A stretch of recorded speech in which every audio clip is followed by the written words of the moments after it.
Hello guys! Ngayon ipapakita ko sa inyo, magluluto ako ng ham with beans. So, lagyan ko itong pot ko ng olive oil. Olive oil kasi ginamit ko. Parang healthy siya na oil. Kaunti lang guys. Tapos ipainit ko ito.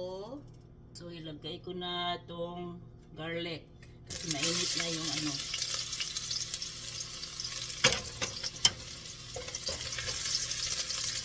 ko na deep pot. Hindi ako nagamit ng frying pan para hindi ma-oily yung itin ko. Tapos itong onion. Guys, tapos ilagay ko itong hinihiwa-hiwa ko ng ham. Hiniwa ko siya ng maliit na square.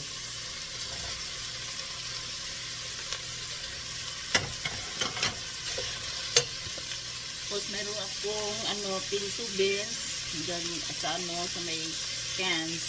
Lagay ko ito kasi masarap itong pinto beans.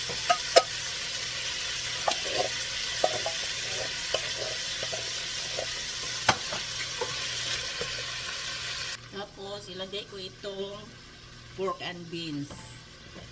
Ilagay ko siya dito. Masarap ito guys. Tapos lagyan ko siya ng tubig.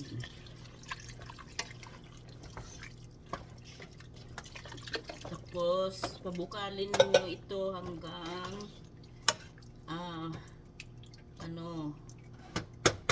lalambot na yung ham. Alam ko na malambot na ham, pero mas malambot siya kung lutuin ng matagal-tagal kaunti. So, ilagay ko itong guys, yung peppers.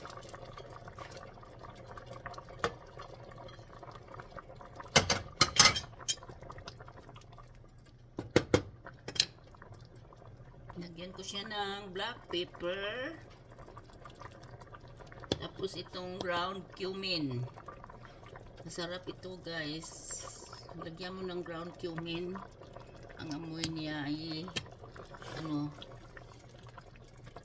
sarap ng amoy. Lutuin ko siya kaunti guys. Luto na yung bean soup ko guys. Tingnan nyo, ang sarap-sarap niya. Manamis-tamis naman siya kasi nilagay ko yung pork and beans.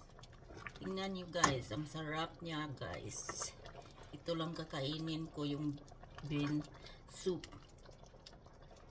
with ham. Sarap niya guys.